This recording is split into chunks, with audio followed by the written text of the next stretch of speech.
a esta o ya sea a esta. Ya se habrán percatado que las membranas se puede observar ese aspecto trilaminar, ¿sí? Cómo se ven dos extremos oscuros o dos extremos, para que ahora sí que ir mencionando el lenguaje de la microscopía electrónica.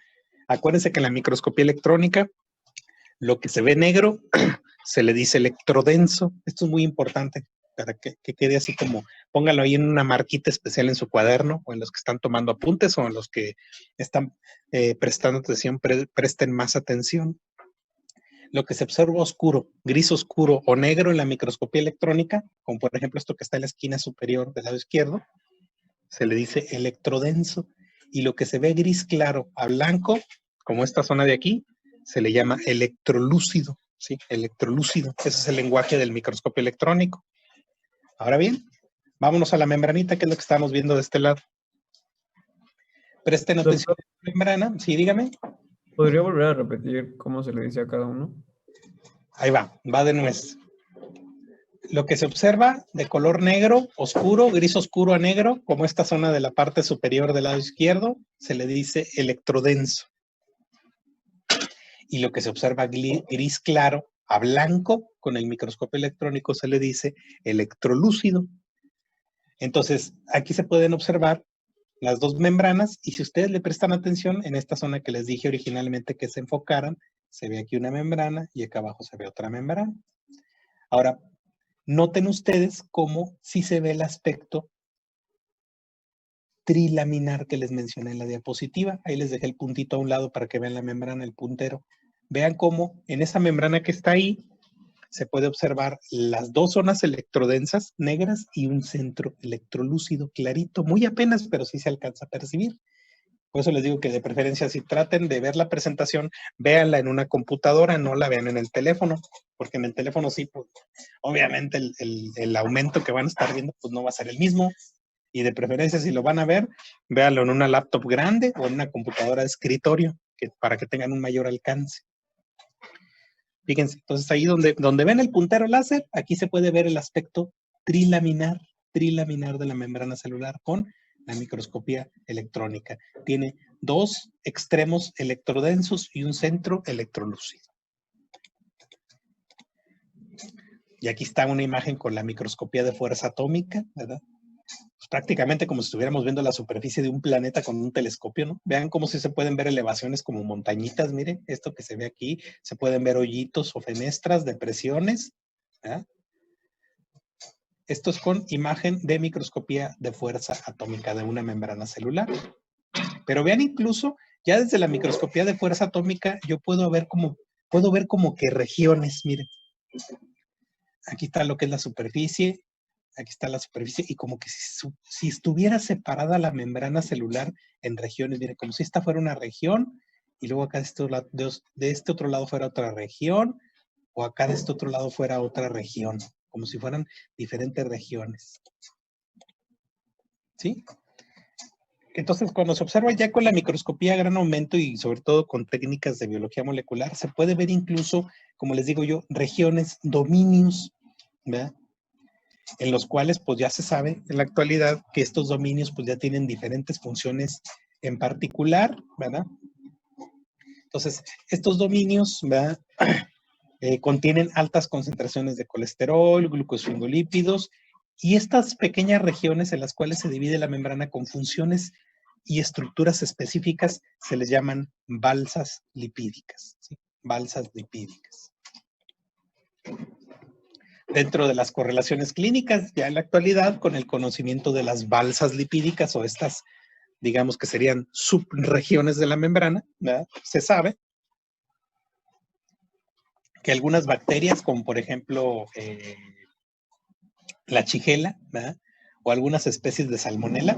Estas bacterias, Shigella y salmonela, son responsables de causar gastroenteritis en el ser humano, ¿verdad?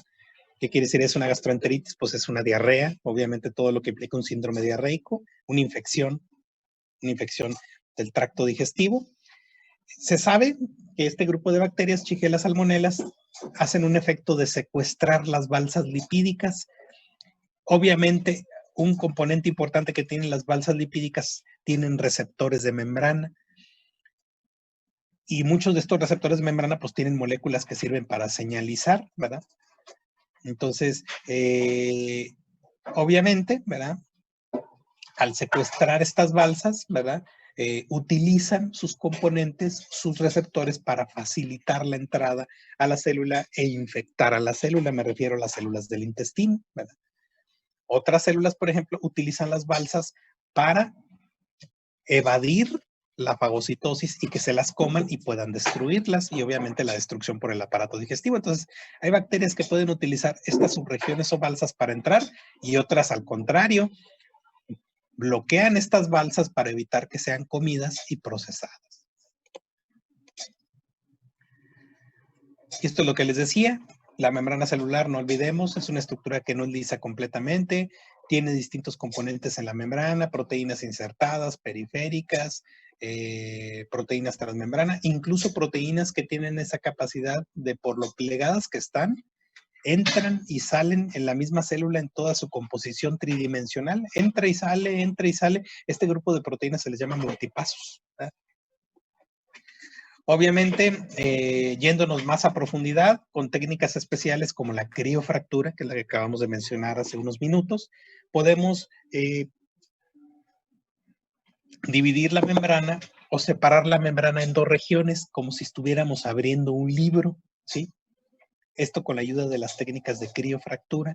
Entonces, al aplicar criofractura, yo puedo separar la membrana en dos hojuelas o en dos hojas cuando se abre un libro, para poder observar con más facilidad el interior de esta doble capa de fosfolípidos, que sería la zona hidrofóbica, que sería algo como esto. Esta es una imagen, creo que esta imagen todavía viene en los Gardners, ¿sí? O no sé si ya me la cambiaron de color, pero todavía venía hasta la edición pasada. Y se puede ver cómo está abierta la membrana como si estuviéramos viendo un libro que lo estamos abriendo en páginas. Acá están las cabezas de fosfatos, ¿verdad? Hidrofílicas, cabezas de fosfato de este lado. Y vean que al abrir la membrana, nosotros vamos a ver la superficie hidrofóbica, ¿sí? Dividimos en dos la superficie hidrofóbica. Esto es a lo que le llamamos hojuelas, ¿sí? El concepto de hojuela. La hojita de este libro que se abre hacia el exterior le llamamos hojuela externa, y la hojita del libro que se abre hacia adentro se le llama hojuela interna. Ahora bien, el componente de los lípidos, ¿verdad? Nosotros le damos las cara E, cara P. Ahorita vamos a ver qué consiste cada uno. Esta es una imagen especial para que vean nuevamente cómo la membrana celular es una estructura que no es lisa completamente, tiene muchos relieves, tiene elevaciones, tiene incluso cosas que protruyen, muchas proteínas de inserción, poros, etcétera, etcétera. Muchos de estos componentes que tiene la membrana pueden funcionar como canales, como conductos, como receptores, como ligandos, ¿sí? Ligandos de moléculas que son de señalización o incluso con actividad enzimática. Entonces, un componente importante relacionado a las membranas es un concepto que se llama glucócalis. Y ustedes me van a decir, ¿qué es el glucocáliz? Bueno, el glucocáliz se descubrió con la microscopía electrónica y se observó que en algunas células, sobre todo las células que se encargan de la absorción, les voy a poner el ejemplo, células del intestino, células del riñón, por de la membrana se podía ver una capa como vellosa. Ahí les va, con un material trodenso en la superficie de aspecto velloso. Obviamente con técnica biológica se dieron cuenta que toda esa capita vellosa eran múltiples carbohidratos. Tan es así que estas celulitas que forman parte del sistema de absorción, si yo les aplico técnicas especiales para carbohidratos como el PAS, el ácido periódico de Schiff o el azul alcián, se pintaba de un color característico, se resaltaba, y esto procedía a esta gran cantidad de carbohidratos. Bueno, ahora se sabe que este glucocáliz muy presente en células de absorción, ¿verdad? Tiene función en la célula, pero sobre todo reconocimiento y adherencia ¿sí? De moléculas, ¿verdad? O incluso de una célula con otra, ¿verdad? Por eso estos órganos, ¿sí? Como el intestino, como el riñón, pues se encargan de absorber muchas cosas. ¿Por qué? Porque se da este efecto de transporte y pues se requieren de receptores específicos, los cuales se localizan precisamente en el glucocáliz. Doctor, es lo Vamos a ver una imagen. ¿Sí? Dígame, dígame. ¿Es lo mismo glucocálix que glicocálix? Glicocáliz es lo mismo, así es. Fíjense, mucho de lo que se utiliza en la microscopía y sobre todo pongo en relación a biología molecular, que digan gluco y aplican el concepto de glico, es similar, es lo mismo. Sí, glicocáliz es lo mismo. Y esta es una imagen de una fotografía del epitelio del intestino, ¿verdad? Vean nuevamente lo que les digo, hematoxilina y eosina, núcleos en morado, citoplasmas en rosa. Y vean, en el bordecito de la célula se puede ver una línea de color rosa más intenso, que yo creo aquí la alcanzan a ver porque se las estoy marcando con el puntero de la computadora, ¿sí? Esta lineecita de un color rosa más fuerte, ¿verdad? Representa el glucocáliz. Obviamente, si yo aquí le aplico una técnica de paz, puedo ver que esta línea se pinta de un color rosa más intenso porque es paz positiva. Y acuérdense que el paz pinta de color magenta, un color rosa más intenso. Pero si yo me acerco con el microscopio electrónico a esta zona de aquí, a esta parte de aquí, donde está este reborde de color rosa, puedo observar que la célula tiene muchas protrusiones. Protrusiones ayudan al proceso de absorción de las células del intestino, porque la imagen que les mostré es de intestino. Más adelante lo vamos a ver. Estas protrusiones se llaman microvellosidades. Y ahora, si ustedes prestan atención, se pueden dar cuenta que en la superficie de las microvellosidades, o sea, en esta zona, se pueden ver todos estos picos que se ven aquí. Y esta es una imagen con la microscopía electrónica, mucho aumento. Todos estos piquitos que sobresalen de las microvellosidades, esto que se ve aquí, son las cadenas de carbohidratos que forman parte del glucocáliz. Entonces, si llega a esta región del intestino, nutrientes, vitaminas, cosas que nosotros vamos a absorber, estos elementos del glucocáliz son importantísimos para facilitar este proceso de absorción, ¿verdad? Entonces, el glucocáliz o glicocáliz, como le quieran decir, ¿sí? Es un elemento relacionado a la membrana y lo encontramos principalmente en células que se encargan de procesos de absorción, intestino, riñón. ¿Ok? Entonces, vamos a entrar ya de lleno a platicar de los organelos. Los vamos a ir dividiendo por grupos. Vamos a hablar del grupo de los organelos que se encargan de síntesis y agrupamiento de proteínas en la célula. ¿Sí? Vamos a ver ese grupito. Mecanismos de síntesis y agrupamiento de proteínas. Y vamos a empezar a revisar los ribosomas.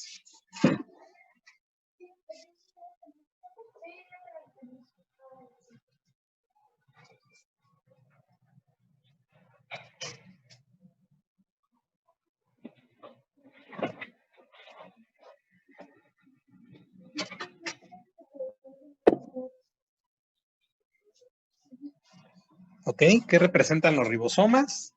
Los ribosomas pues, son un organelo muy relacionado ¿a quién? Pues al retículo endoplásmico rugoso. Los ribosomas prácticamente se definen como estructuras no membranosas, o sea, pertenecen al grupo de los no membranosos. Son prácticamente partículas pequeñas y partículas en realidad muy pequeñas, ahí les va el tamaño, de aproximadamente 12 a 20 nanómetros, ¿verdad? Obviamente, los ribosomas se componen de un tipo especial de ácido nucleico. Vamos a preguntarle a la tribuna. Pues aquí los tengo. Tribuna que se me está durmiendo, pero le vamos a preguntar a los que tienen la cámara desconectada. Esos son los buenos. Ay, aquí me apareció una imagen bien bonita de un altar. Hijo, se me esconde. Se me fue. Ime Capulín. A ver, Ime Capulín, active su cámara, por favor.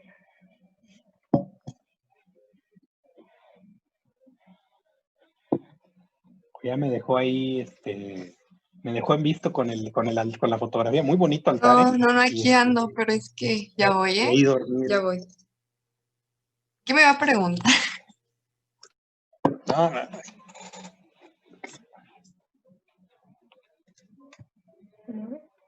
este cablecito un poquito más. Sí, Ime, no, es una pregunta sencilla, así como que para despertar a los dormidos. A veces el Ay, romperle el que no ritmo. esté difícil, profe. No, brincos dieran que sí vinieran las preguntas en los sí, no les voy a dar el gusto de que vengan tan fácil. Les va. A ver, Ime. Dios Bueno, mío. bueno, antes de preguntarle eso, ¿esa fotografía del altar está en su casa o de dónde la tomó? La foto sí es de mi altar, pero ya la voy a quitar porque fue para una tarea. Pero ya, Ok, muy bien. Muy bonita la fotografía. Ok, gracias. bueno. ¿Qué tipo de ácido nucleico tienen los ribosomas? Agua pasa por mi casa. Los ribosomas, Ajá.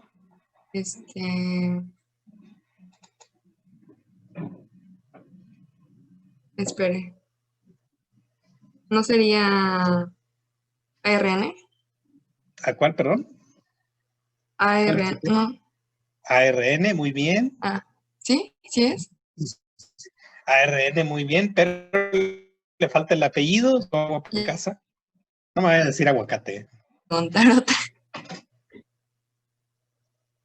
Si tengo ribosomas y tengo 3 tipos de ARN, que eso es de transferencia, mensajero y ribosomal, ¿qué quiere decir?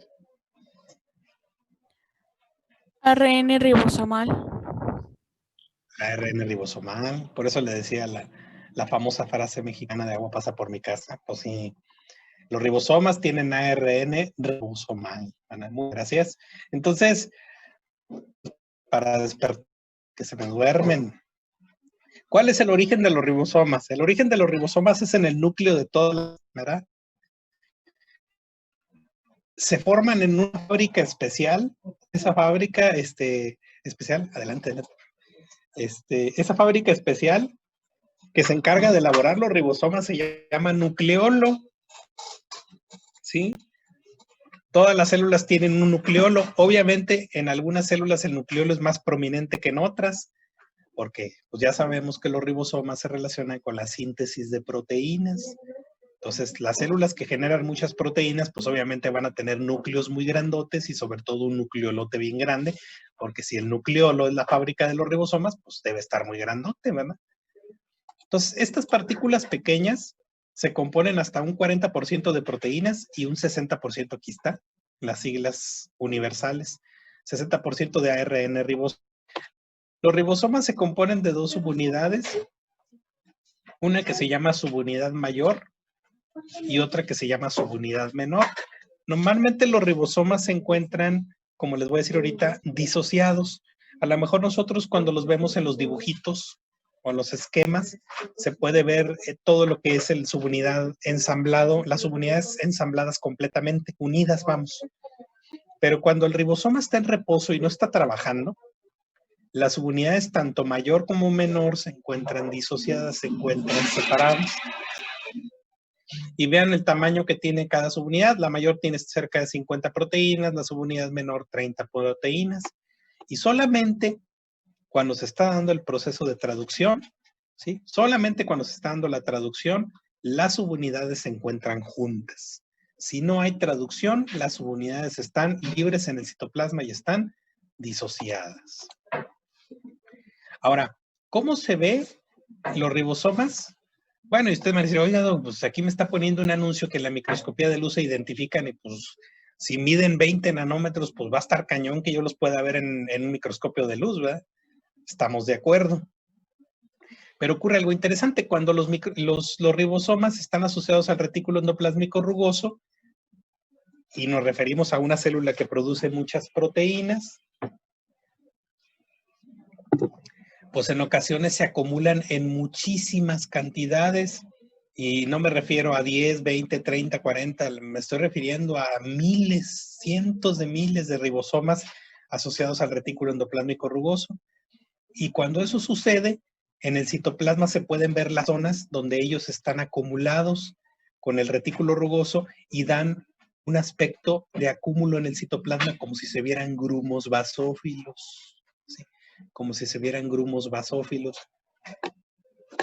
Cuando yo les digo grumos basófilos, pues se refiere ¿a qué? A que se deposita un material como si fuera morado en el citoplasma, ¿sí? Grumos basófilos es como si estuviéramos observando, para que mejor me entiendan, como si en el citoplasma estuviéramos espolvoreando un polvito morado, ¿sí? Obviamente, con el microscopio electrónico, si yo me acerco a gran aumento, me voy a dar cuenta de ribosomas y retículo endoplásmico rugoso. En algunas células, y les voy a poner el ejemplo, las neuronas. Las neuronas producen una gran cantidad de proteínas en el día, ¿sí? Simplemente los neurotransmisores. Entonces, las neuronas tienen una carga proteica altísima, una carga de síntesis altísima de proteínas, entonces tienen muchísimos ribosomas y tienen mucho retículo rugoso. Bueno, en algunas neuronas se puede observar estos grumos de material basófilo, ¿sí? Y estos grumos reciben un nombre especial que se llaman cuerpos de Nissl, ¿sí? Ahorita lo vamos a ver en una fotografía, ¿sí? Y como les digo, los ribosomas pueden estar libres, disociados o pueden estar asociados al ARN mensajero para formar o sintetizar proteínas, a lo que le llamamos polisomas o poliribosomas, que es cuando se está dando el proceso de síntesis proteica. Ahorita lo vamos a ver, más adelante tengo por ahí unas imágenes. Luego tenemos al retículo endoplásmico, ¿sí? Entonces el retículo endoplásmico pues, se define como el sistema membranoso más grande que tiene la célula. Se conforma por un sistema de túbulos y vesículas interconectados, ¿verdad? En el retículo endoplásmico se desarrollan una gran cantidad de funciones. El retículo endoplásmico se divide en dos versiones, retículo endoplásmico liso y retículo endoplásmico rugoso. Disculpe, profe, ¿puede darle 2 antes, por favor? A ver. Sí, listo, gracias. Ok. Deme nomás un segundito.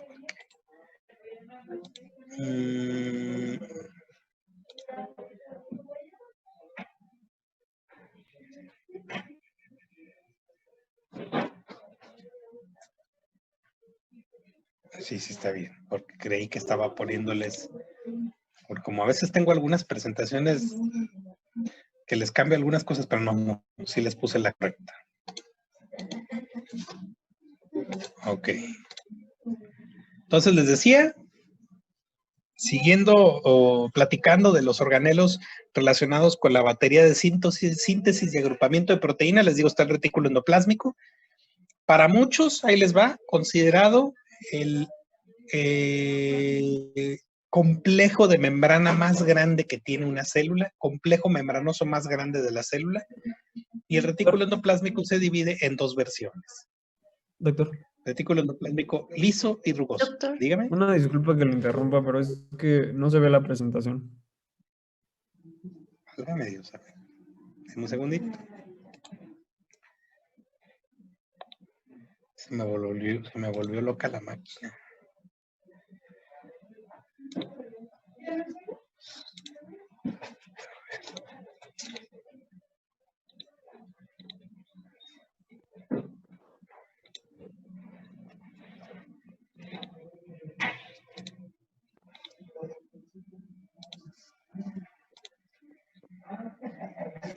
Ya, ahora sí. Ya. Está bien. No, así cuando ocurre algo así, interrúmpame, no hay problema. No me enojo.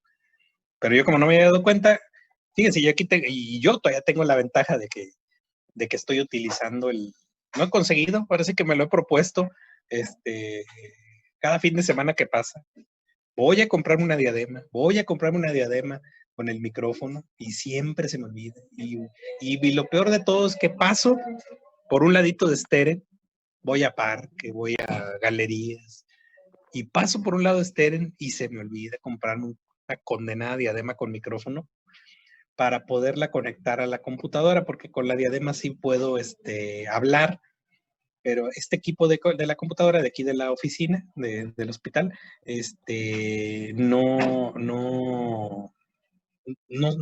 le puedo activar el micrófono. Entonces, el teléfono es el que me escucha el teléfono y la presentación. Y un detalle, ¿verdad? Le vuela la bien sabroso al teléfono porque es mucha energía, le vuela mucha batería, obviamente, pero lo lento por un aparato que se va mucho son las cámaras, entonces pues le des cámara y nomás es el audio. No me consume así. Pero sí, ese es el único detalle y espero que para este fin de semana, ya desde de las clases que nos quedan, porque les adelanto, nos vamos a ver por ahí el sabadito, porque sí nos queda algo de material. Ya esperemos que para el fin de semana consigamos esa diadema ya no utilizar el teléfono. Pero bueno. Disculpe, doctor. Retículo endoplásmico, entonces. Dígame. Todavía vamos a seguir teniendo clases los sábados. Bueno, o sea, aparte del que sigue. Yo creo que sí. Ahorita sí se me ha complicado un poquito que nos veamos entre semana. Yo creo que sí. Nos vamos a seguir viendo los sábados. Pues ya prácticamente, ¿qué nos queda? A ver, bueno, la pregunta ahora sí para los jefes de grupo. ¿Cuándo se acaba el programa? ¿O cuándo las fechas estipuladas para terminación del módulo? Supuestamente tenemos entendido que la segunda semana de diciembre. Sí, ¿verdad? Sí, le recorrieron una semana más, ¿verdad? Sí, es lo que nos comentaron.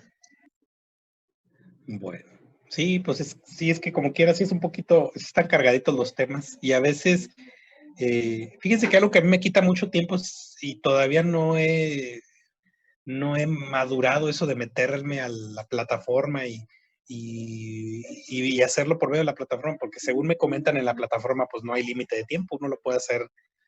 Y una cosa que parece que no, pero sí quita tiempo es estarse desconectando y conectando, desconectando y desconectando. Yo creo que entre desconectada y conectada se te van unos 7, 8 minutos muy buenos. Pero bueno. Entonces, seguimos platicando del retículo endoplásmico, ¿verdad? Les decía, sistema membranoso más grande de la célula, 2 versiones, liso, rugoso. Liso.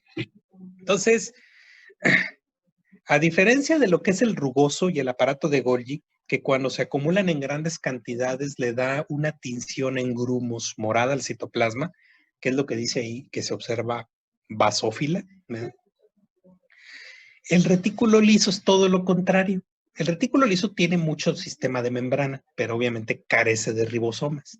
Bueno, cuando se acumula mucho retículo endoplásmico liso, el citoplasma en vez de verse morado se ve rosa, se ve intensamente eosino o acidófilo, como le quieran decir, y esto se debe a la gran cantidad de membrana.